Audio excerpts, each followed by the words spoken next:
through some things, and then open it up for Q&A, so we can kind of really talk about what's on your mind, how you're thinking about our course of action going forward, because I will tell you, we need to absolutely pick up the pace.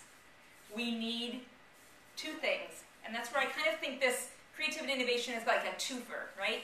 We need a whole generation of people who are going through their system, not leaving creativity and their kind of innovative spirit behind, piece by piece as they get older and older and older, which is what happens now, absolutely. So we have to change that. But we also have to leverage creativity, creative thinking, big ideas, and innovation, meaning those big ideas need to get fine-tuned, we need to build an evidence base, and we need to take off and take those things to scale. That's what innovation is. We need that in education. So we need people that are creative and innovative, and we need our systems to learn from and evolve by leveraging the art of creativity and innovation. No pun intended. So first of all, thank you. Thank you to Intel for hosting this year after year. Really an interesting summit, and I always say, because it is very true, Secretary Duncan is incredibly grateful for the work that every one of you are doing every single day. It's a bit of a thankless job. It's been kind of a crazy, world. The budget, some of the newspaper stories, the things we have going on in education are really tough right now, and we absolutely need a positive outlook. We need a can-do attitude, and we need to really pick up the pace. So thank you. I know this is the group of people who really is kind of all over that. I need Eileen's slide with the actual video, right? Because the President in the State of the Union beautifully talked about out-innovating, out-educating, out-building the rest of the world. And I will tell you, this isn't just about competition. It really isn't. It's a nice frame, but it doesn't mean like, it's by stomping around, pushing everybody else down.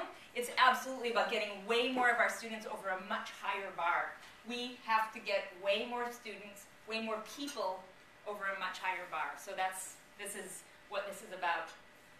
The outbuilding is interesting, right? It was about roads and those kinds of things, and now it really is about broadband. There's a lot of conversation about broadband, and we'll talk about that. So just kind of to step back just a minute, obviously the world has changed. Probably everybody that has a slide will have something about change going on at least one of their slides.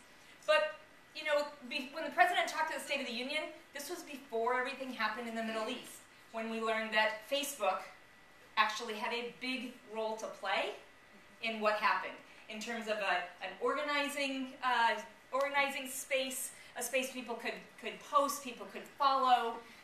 It really changed the face of what happened in the Middle East. Again, then Japan. So earthquakes, tsunamis, floods, all of these things are terrible things that happen, and we kind of have this, ever since all of us were small, we could see these things on the news. They would unfold on the news. Over the last multiple years, they've started unfolding on the news kind of all day long. It used to be kind of like the evening news is where you saw this. Now it's kind of all day long, right?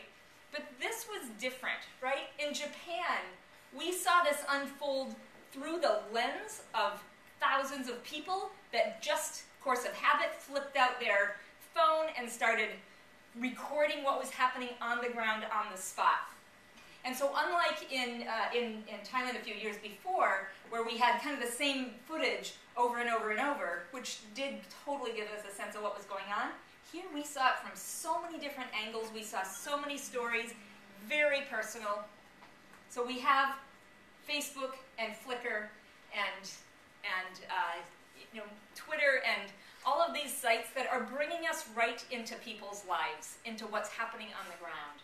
And so it wasn't just the tragedy; it was also the amazing stories of survival that come to us. So this whole world of digital media has really changed how we interact with each other, with content, with stories, with experience, and it's just been a really interesting last couple months that has really brought this home. On kind of a lighter note, since we now have a cell phone ringing, phone a friend, the Super Bowl. right? So the Super Bowl was interesting this year. It was touted as the shift between old media and new media, right? And we're not talking about football. We're talking about commercials, which is what I watch. And actually, you could watch them online. I'm not going to play these commercials. This is just reminds you, which one is this? Doritos, obviously, right? So they've done it for a couple of years now where they've said, you know, put out the call. Somebody make us an advertisement. I mean, you know how many millions of dollars go into making these 30-second spots? A lot. And then they have to pay their $3 million or whatever it is just to buy the spot to play it in. Okay, the guy who won this spent about $500 making this ad. His day job is, or I don't know, his part-time job is making websites for kids, and he's in his early 30s.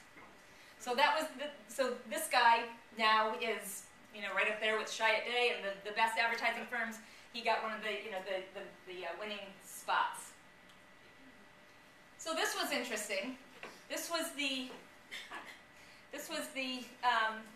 sorry, didn't mean to call attention to the people who are late. Come on inside. David Byer. We won't mention any names. There are chairs right up here. Okay, so this was interesting. So this was, does anyone know what this was for? Rio, the movie Rio, the full-length feature film. So what was really cool about this, right, was, so first of all, when people do Super Bowl ads, it's not about the ad, actually. It's about all of the lead-up, the 30 seconds, and the follow-on. How do you turn your 30 seconds into a way more than 30 seconds? So what this one did is they hid the Angry Birds little special code. You had to freeze frame, right? So no longer 30 seconds. You're like going frame by frame by frame, looking for the hidden secret code for a new level of Angry Birds, right? So now you find the level of Angry Birds. You go unlock your egg that looks like a football in the Angry Birds game, and then you are entered to win a free trip to Rio for the premiere, right? So, okay, they no longer had 30 seconds. They had a whole bunch of time spent with their movie. People will probably remember to go see Rio when it comes out. And third, we love this one. This is what? VW. And there's Darth Vader, the little Darth Vader that was like, oh my God, it worked.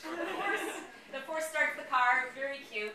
What they did is they had the 60-second version online. It's a minute, 2 seconds or something online. They started playing it several days before the Super Bowl. So by the time the Super Bowl started, it was 13 million views of this had already taken place, of the longer version. So you know when that pops up on the screen, they're like, wait, don't go get more snacks. Come on back, you have to see this commercial, right? Again, what is the strategy to get people to look at this stuff? So there's just 3 examples. It's the lead up, it's the 30 seconds, it's the follow on. It's an entirely new strategy for engaging with people.